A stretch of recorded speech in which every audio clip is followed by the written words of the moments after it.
Bismillah.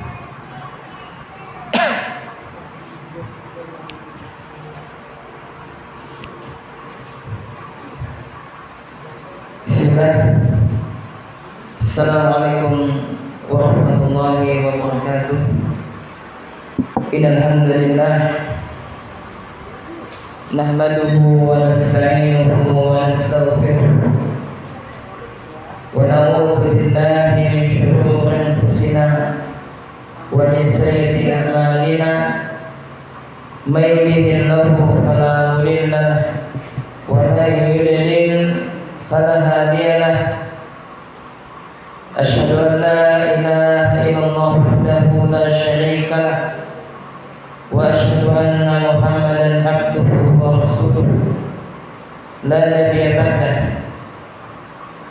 Allahumma shalli wa sallim wa barik ala nabiyyina Muhammadin wa ala alihi wa ashabihi wa man tabi'ahum bi ihsanin ila yaumil.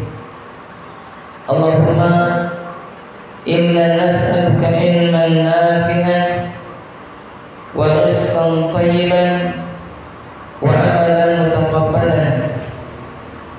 Allahumma ya muqallibal qulub tsabbit qulubana ala dinik. Allahumma ya musarrifal qulub sarrif qulubana ala ta'atik.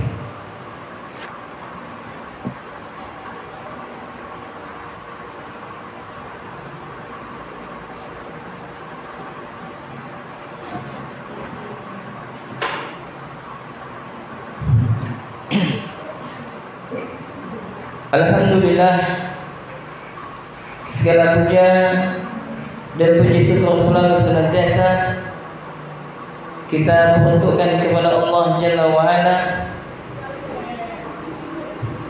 yang mana Allah Subhanahu wa Ta'ala masih memberikan limpahan nikmatnya yang begitu banyak kepada kita.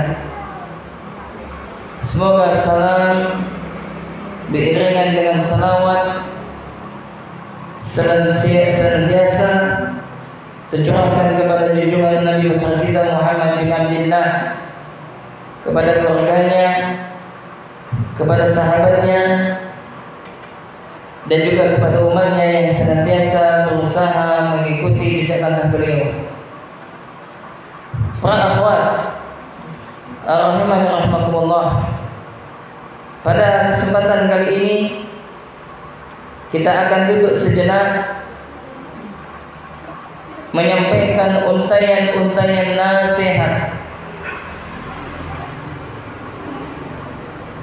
menyampaikan kalimat-kalimat motivasi agar kita semangat untuk belajar, agar kita semangat untuk menuntut ilmu.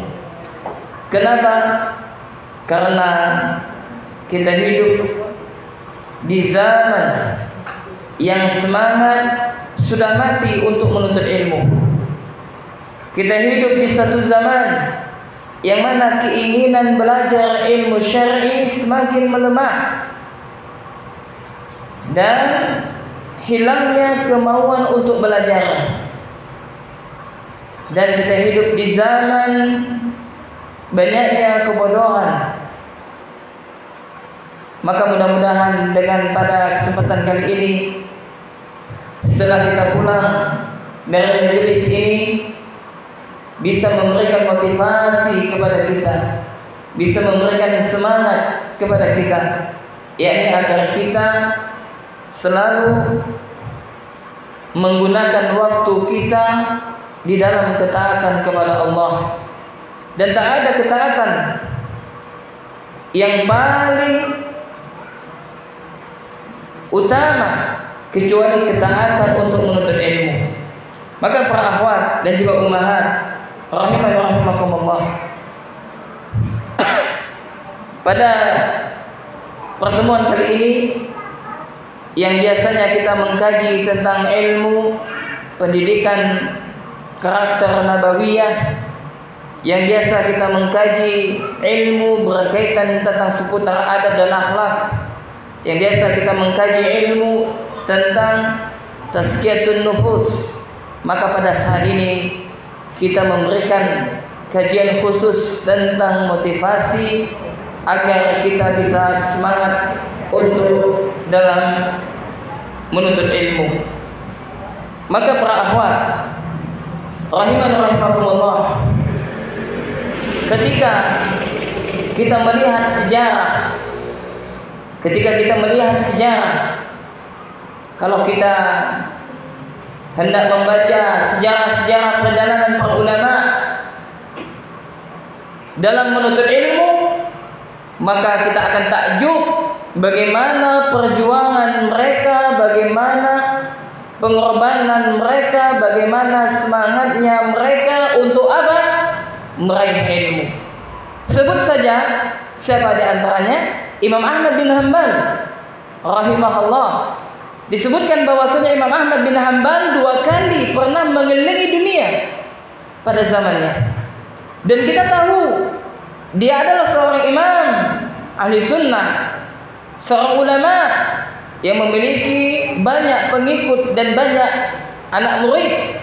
Akan tetapi kemuliaannya, tingginya derajatnya di tengah-tengah manusia,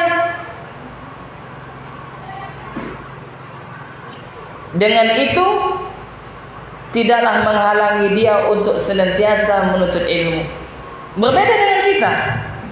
Kadang-kadang kita, ya alhamdulillah mungkin sudah lama mengenal dakwah yang penuh berkah ini, atau misalkan kita sudah diustadzkan, sudah diustazahkan, bahkan mungkin sudah dituakan, ya kita enggan untuk apa? Untuk duduk di majelis ilmu. Waliyadzubillah. Maka ini adalah salah satu daripada talbis iblis, menjauhkan kita dari apa? Dari ilmu. Kemudian disebut saja, ya ini dia adalah Syekhul Islam Ibnu Taimiyah rahimahullah. Syekhul Islam Ibnu Taimiyah rahimahullah. Disebutkan ya bahwasanya kalau hendak diteliti, kitab-kitab yang beliau tulis itu sangat banyak sekali. Ada sampai 500 judul buku yang beliau tulis. Nah, satu judul itu kisaran ada sampai 30 jilid. Bayangkan. Maka kalau kita perkirakan itu mungkin ada ribuan lembar yang beliau tulis. Ya subhanallah. Apa sebabnya? Karena kesungguhan mereka di dalam yang menyebarkan ilmu dan dalam mencari ilmu. Maka para akhwat rahimakumullah dan juga para ummahat, para bunda sekalian dan juga para istri solehah, maka kenapa kita perlu untuk membicarakan tema yang seperti ini?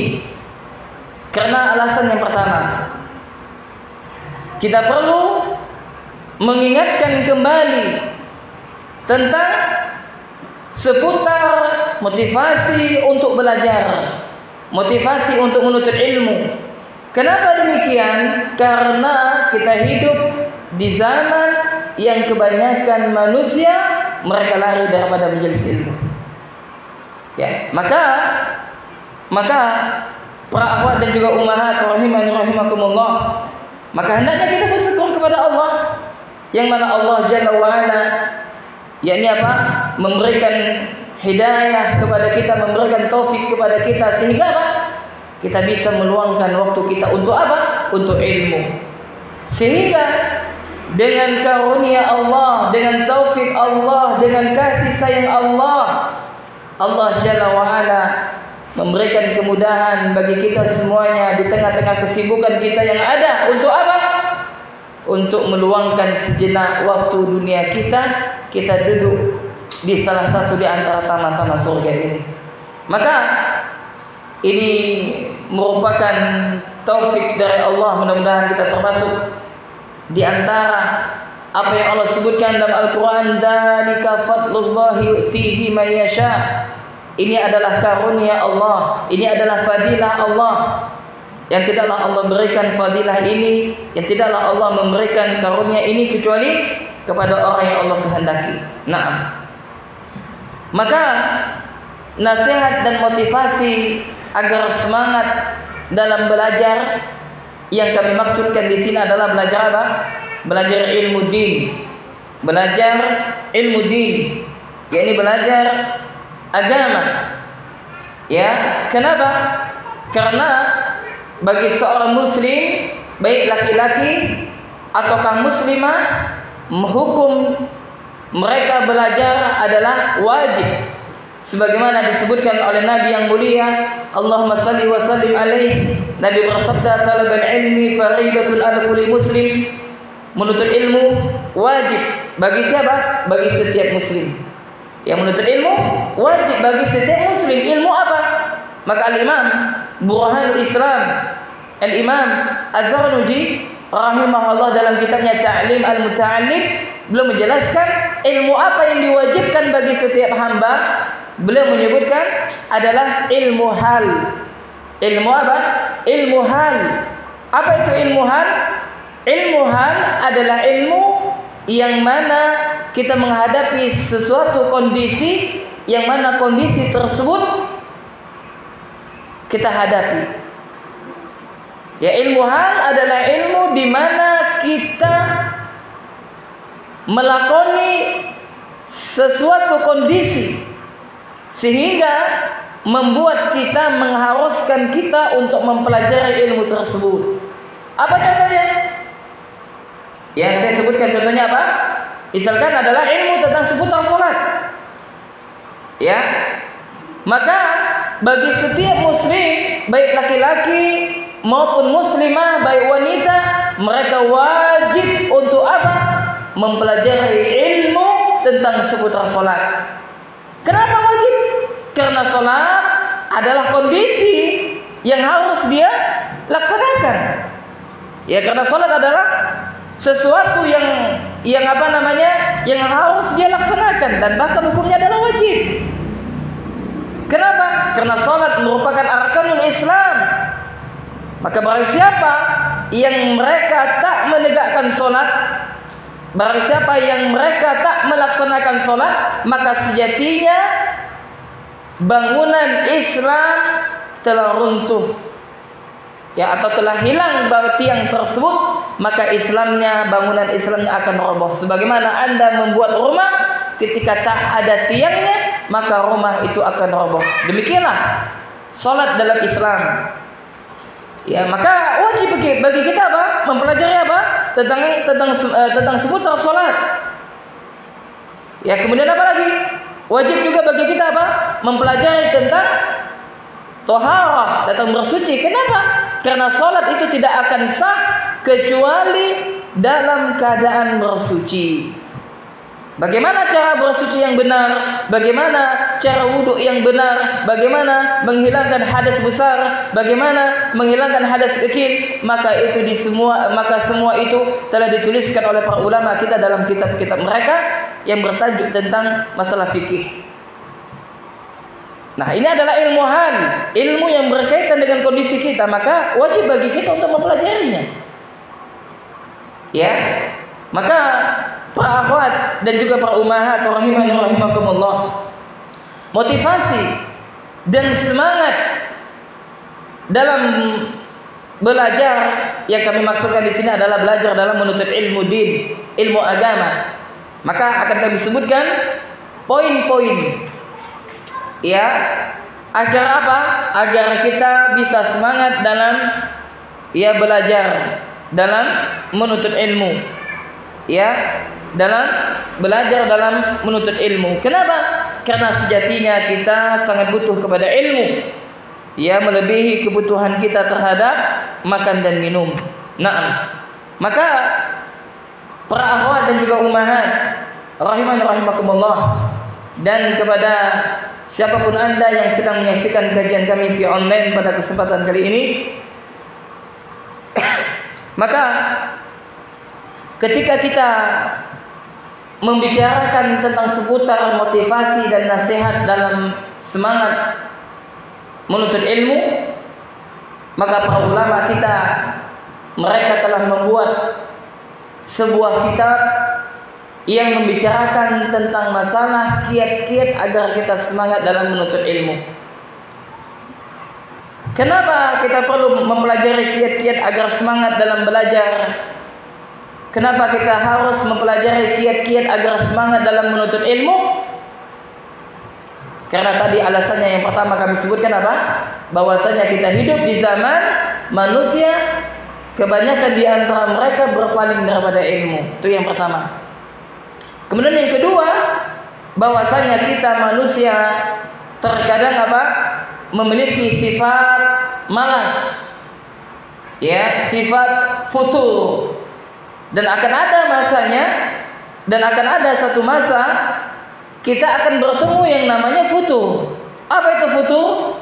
Yakni kurangnya gairah kita, kurangnya semangat kita untuk apa? Melakukan ketaatan kepada Allah. Malas untuk menuntut ilmu, malas untuk melaksanakan salat sunnah dan yang semisalnya. Maka apabila itu menghampiri kita, maka ada kiat-kiat yang apabila kita laksanakan kiat ini, maka biiznillah kita berdoa kepada Allah dan dengan izin Allah, maka kita tak akan berjumpa dengan sifat futur tersebut. Walaupun kita berjumpa, maka dalam waktu yang sebentar dia akan bersama kita, dan setelah itu dia akan pergi meninggalkan kita. Kenapa akhwat dan juga ummahat? Karena masalah futur ini adalah masalah penyakit yang jangan sampai kita anggap sepele masalah ini. Kenapa?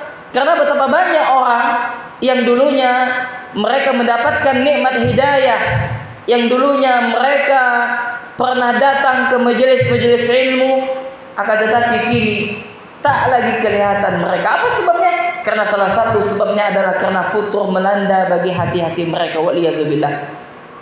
Maka membicarakan nasihat dan motivasi agar semangat dalam menuntut ilmu, agar semangat dalam belajar, maka ada beberapa kiat yang harus kita laksanakan, yang harus kita amalkan. Ya, maka yang pertama kali bagi kita para penuntut ilmu, yakni hendaknya kita di dalam menuntut ilmu diperlukan dengan keikhlasan. Diperlukan dengan apa? Keikhlasan. Ini penting. Maka bagi anda wahai para akhwat, bagi anda wahai para ummahat, dan bagi kita semuanya, jangan sekali-sekali kita datang ke majelis ilmu karena merasa tak enak. Waliyazubillah. Maka barang siapa yang datang ke kajian, datang ke majelis ilmu karena merasa tak enak, kalau tak datang nanti, ya orang akan seuzon kepada dirinya, ya orang akan berprasangka buruk kepadanya, dan yang semisalnya, maka hijaukan daripada sifat ini.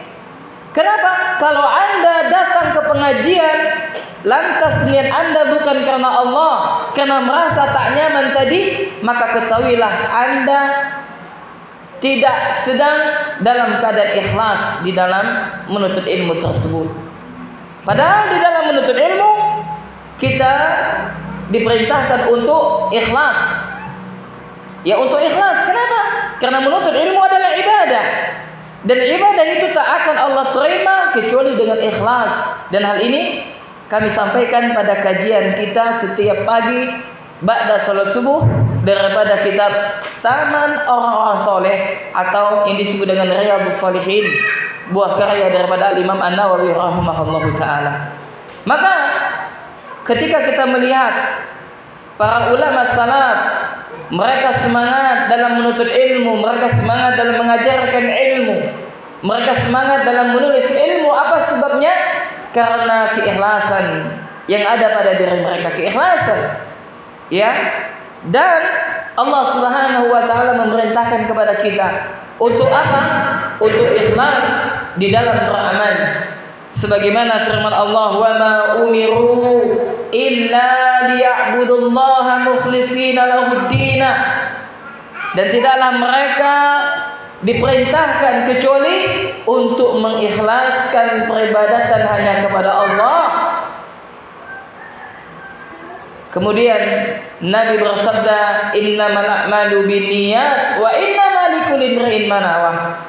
Mungkin hadis ini sering kita dengarkan, ya enggak? Kita sering mengingatkan ikhlas. Kenapa sering kita ingatkan? Karena perkara hati itu amatlah berat. Amatlah berat. Ya, dan harus diketahui jamaah rahimakumullah, keikhlasan tak ada yang tahu kita ini melakukan beramal ini ikhlas apakah tidak. Bahkan diri kita sendiri tidak tahu. Yang tahu hanya siapa? Allah Jalla wa'ala. Mana dalilnya? Kalau kita tidak tahu apakah kita ini ikhlas ataukah tidak, ya sebagaimana disebutkan dalam kitab hadis, yakni ada dalam kitab Riyadhus Shalihin kalau tidak salah ada. Yakni ada 3 orang Nasrani Bani Israel, ada 3 orang Bani Israel yang mana? Yang mereka keluar dari rumah mereka. 3 orang ini. Lalu apa? Kehujanan. Ya, lalu apa? Kehujanan. Kemudian setelah itu apa yang terjadi? Maka mereka memiliki keinginan untuk apa? Berteduh. Maka berteduhlah mereka di mana?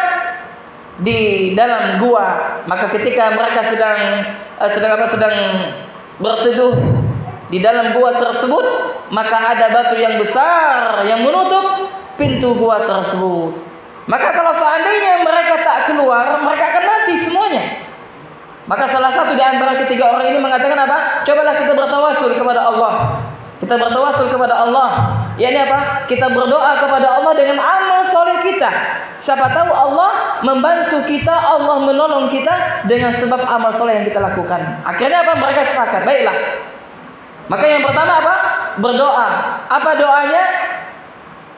Dia mengatakan bahwasanya dia memiliki kedua orang tua. Intinya adalah dia berbakti kepada kedua orang tuanya. Dia mengatakan, ya Allah, kalaulah seandainya amalanku ini ikhlas, ya Allah, kalaulah seandainya amalanku ini ikhlas karenamu ya Allah, bukakanlah pintu gua ini. Maka pintu gua pun tersebut pun terbuka sedikit. Kemudian orang yang kedua, yakni apa? Tentang amanah. Ya, dia pernah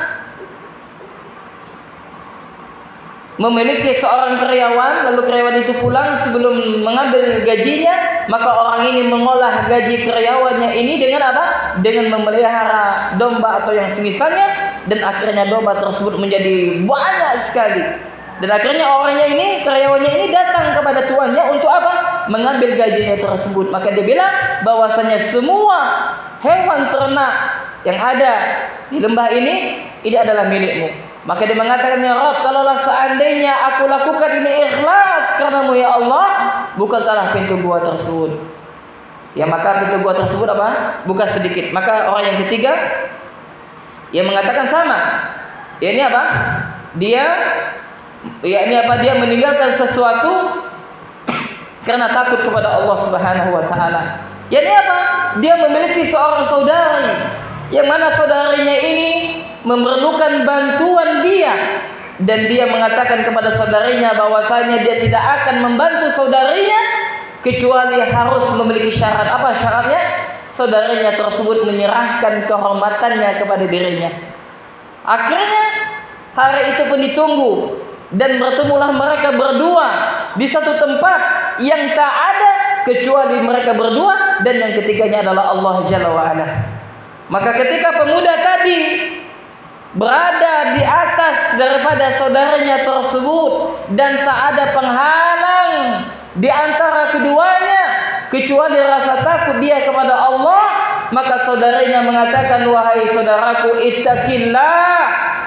Wahai saudaraku, takutlah engkau kepada Allah. Maka lelaki itu pun bergetar badannya dan dia takut kepada Allah Jalla wa'ala, dan dia meninggalkan wanita tersebut bersama hartanya. Maka dia mengatakan, ya Allah, kalaulah sekiranya yang aku amalkan ini adalah ikhlas semata-mata karenamu ya Allah, maka bukakanlah pintu gua tersebut. Maka apa yang terjadi akhwat? Ternyata mereka selamat. Nah, para ulama menyebutkan berdasarkan dengan hadis yang lumayan panjang tersebut, para ulama memberikan faedah bahwasanya keikhlasan tak ada yang tahu kecuali Allah. Bahkan diri kita saja kita tidak tahu ikhlas ataukah tidak. Akan tetapi para akhwat dan juga ummahat, indikasi orang yang ikhlas dengan orang yang tidak kelihatan. Indikasi orang yang ikhlas, maka mereka akan senantiasa menyembunyikan amalan kebaikan mereka sebagaimana mereka menyembunyikan amalan keburukan mereka.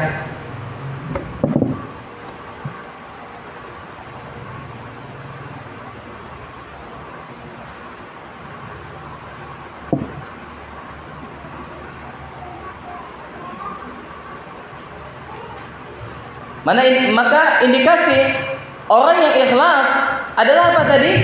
Mereka akan berusaha menyembunyikan amalan kebaikan mereka sebagaimana mereka menyembunyikan amalan keburukan mereka. Bukankah para ulama salaf mereka begitu ikhlas di dalam beramal, mereka menyembunyikan amal kebaikan mereka, dan bahkan para akhwat dan juga ummahat ada di antara mereka yang apa? Yang melaksanakan salat malam, istrinya tak tahu kalau suaminya melaksanakan salat malam. Subhanallah. Dan bahkan ada di antara mereka di tengah-tengah keluarga tersebut sang suami melaksanakan ibadah puasa sunnah selama berapa? Bukan sebulan 2 bulan, bukan setahun 2 tahun, tapi puluhan tahun. Sedangkan istrinya tak tahu kalau suaminya sedang melaksanakan ibadah puasa sunnah. Subhanallah. Ya. Lihat para ulama kita, mereka apa begitu semangat dalam beramal dan mereka berusaha menyembunyikan amal-amal kebaikan mereka. Nah, ini adalah indikasi keikhlasan mereka. Kemudian salah satu di antara indikasi keikhlasan ketika kita beramal, yang pertama apa tadi? Kita menyembunyikan amal kebaikan kita sebagaimana kita menyembunyikan amal keburukan kita. Maka yang kedua, indikasi daripada ikhlas adalah orang yang ikhlas di dalam beribadah, maka mereka akan bisa istiqomah. Mereka akan bisa istiqomah. Maka kita lihat jamaah, kalau seandainya ada di antara saudari kita atau ada di antara saudara kita yang apa? Yang mereka tidak bisa istiqomah, mungkin salah satu sebabnya apa? Kurangnya keikhlasan mereka dalam belajar. Dan kita lihat dan sering kami kasih nasihat kepada siapa? Kepada santri misalkan. Maka kalau misalkan para ummahat, para bunda sekalian memiliki anak-anak, baik laki-laki maupun wanita yang saat ini sekolah di pondok pesantren, maka ingatkan kepada ananda untuk apa? Ikhlas.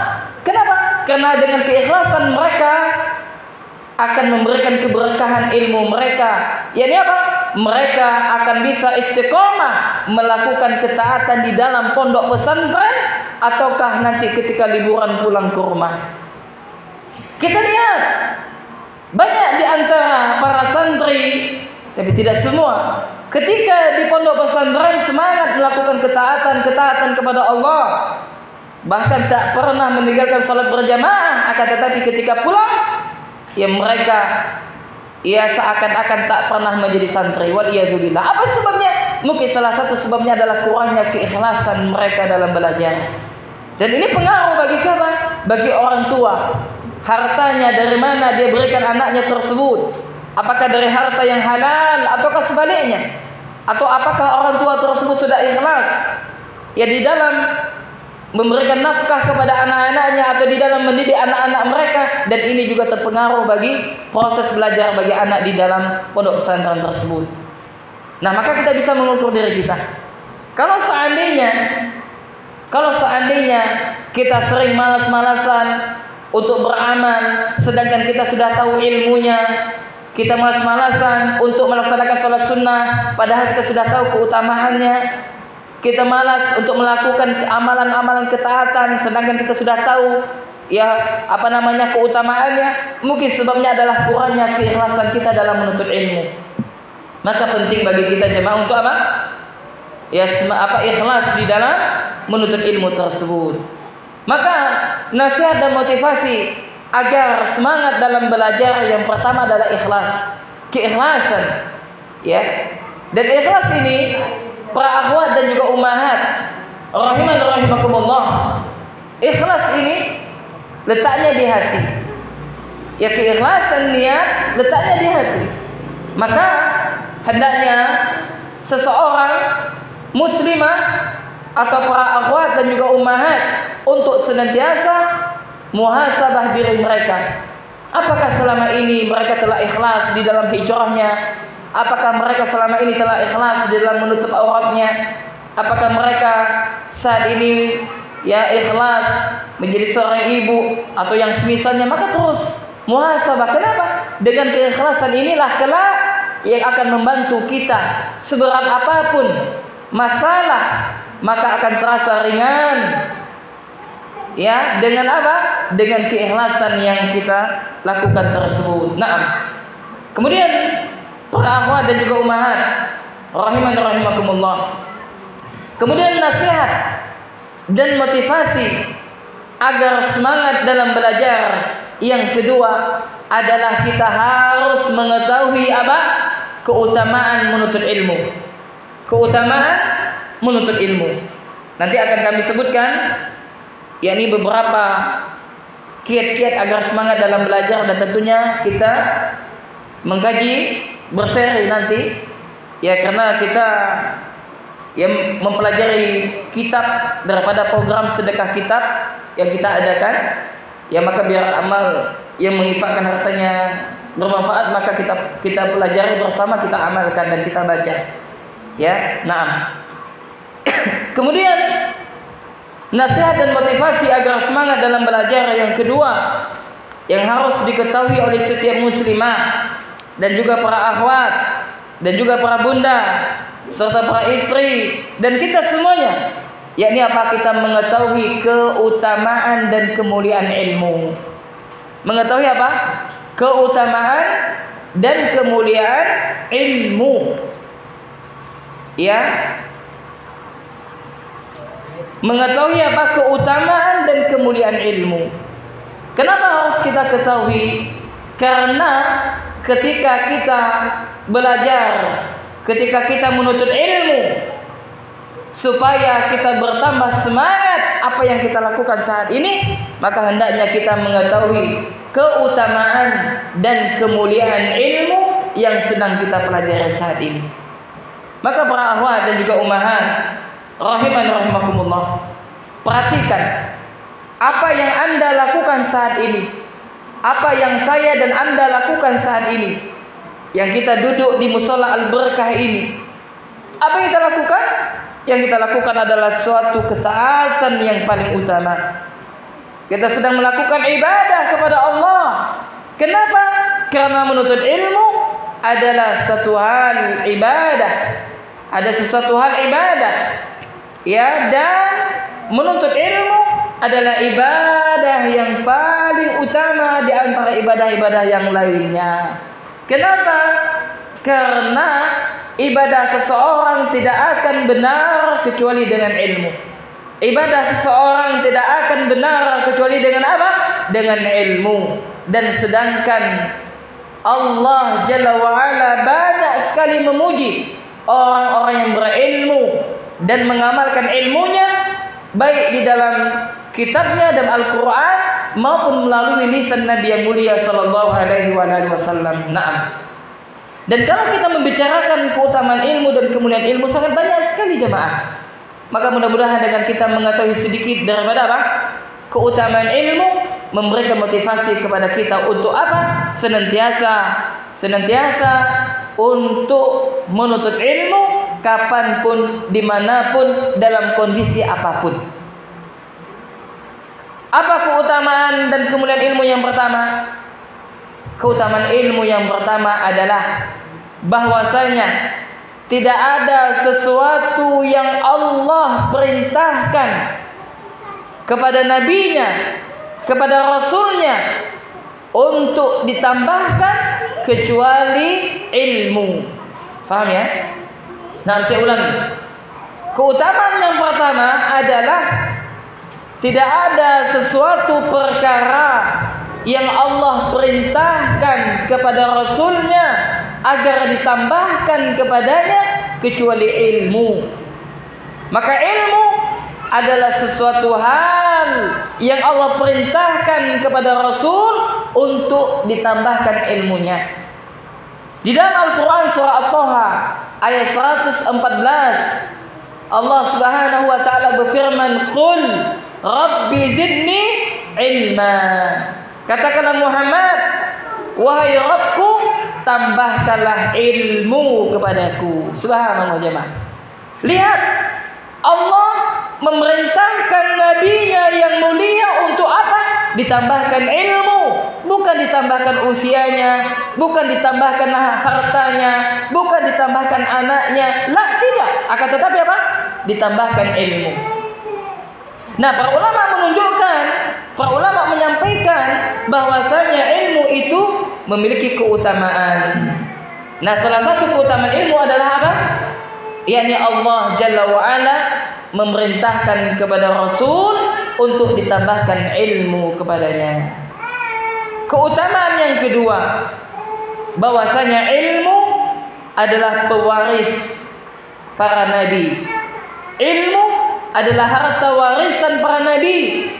Maka duduknya kita di sini, kita sedang membagi-bagikan harta warisan Nabi yang mulia. Allahumma salli wa sallim alaihi. Apa kata Nabi yang mulia? Nabi bersabda, innal ulama warasatul anbiya wa innal anbiya lam yuwarisu dinaran wala dirhaman yuwarisul ilma. Sesungguhnya ulama, kata Nabi yang mulia, Allahumma salli wa sallim alaihi, yakni apa? Pewaris para nabi. Sedangkan para nabi tidaklah mewariskan dinar dan dirham, akan tetapi yang mereka wariskan adalah ilmu. Maka barang siapa yang mengambil harta warisan tersebut, maka sungguh dia telah mengambil warisan yang banyak. Maka para ulama menyebutkan jamaah, ketika perbandingan keutamaan ilmu dengan keutamaan pemilik harta, perbandingannya keutamaan ilmu dan keutamaan harta, maka para ulama menyebutkan keutamaannya antara keutamaan ilmu dengan keutamaan harta adalah yang pertama, bahwasanya ilmu itu adalah harta warisan para rasul dan para nabi. Sedangkan harta adalah pewarisan para raja. Ya, adalah warisan para raja dan orang-orang kaya. Adapun ilmu, warisan siapa? Para nabi dan rasul. Kemudian keutamaan yang kedua, keutamaan ilmu daripada harta. Ilmu akan menjaga pemiliknya. Ilmu akan menjaga pemiliknya. Sedangkan harta ya dijaga oleh pemilik harta. Nah, ilmu yang menjaga pemiliknya siapa? Ilmu tersebut menjaga pemiliknya. Sedangkan harta, siapa yang menjaga harta? Sang pemilik harta tersebut. Ya enggak? Maka terkadang ada orang yang kaya, dia bingung di mana mau naruh uangnya. Ya enggak? Bingung karena ingin menaruh uangnya di mana yang aman. Ya. Adapun orang yang berilmu, mereka tak bingung menjaga ilmunya tersebut. Kenapa? Karena justru ilmu yang dimilikinya lah yang akan menjaga dirinya. Yang ketiga adalah ilmu hanya khusus dimiliki oleh orang-orang soleh. Ilmu hanya khusus dimiliki oleh siapa? Oleh orang-orang soleh, orang-orang yang taat kepada Allah, orang-orang yang hatinya bersih. Adapun harta dimiliki oleh siapa? Siapapun boleh. Ya, orang kafir boleh memilikinya. Ya, orang muslim boleh. Orang pelaku maksiat, ya pelaku ketaatan, ya semuanya boleh mendapatkan harta tersebut.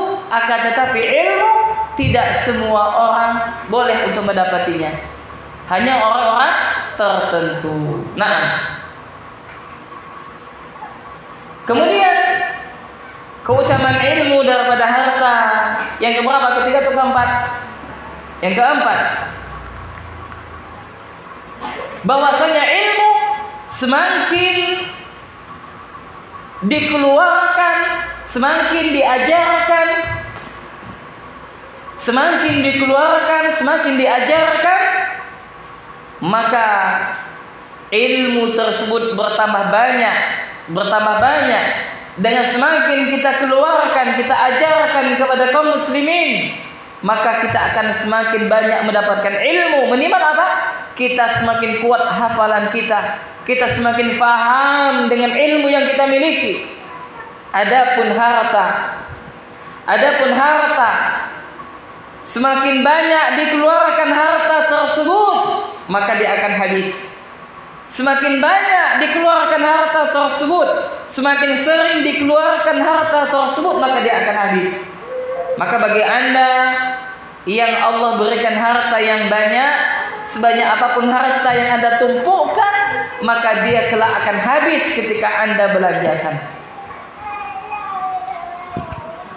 Kemudian keutamaan yang kelima antara ilmu dengan harta. Ilmu semakin banyak kita mencarinya, semakin sering kita mencarinya, semakin banyak kita menumpukkan ilmu. Ya, kita cari terus, kita cari ilmu tersebut, kita tumpukkan sebanyak-banyaknya ilmu tersebut, maka membuat hati kita akan bersih. Membuat apa? Hati kita akan bersih dan membuat kita takut kepada Allah Subhanahu wa taala. Maka semakin sering kita menuntut ilmu, semakin banyak kita menumpuk ilmu, maka hati kita akan semakin bersih dan kita akan semakin takut kepada Allah Jalla wa ala.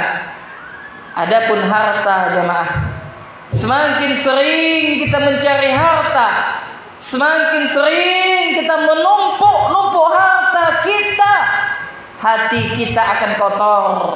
Kita akan semakin cinta kepada dunia dan kita akan takut kepada kematian. Kita apa? Hati kita akan kotor. Ya. Dan kita akan semakin cinta kepada dunia dan akan malas untuk beribadah.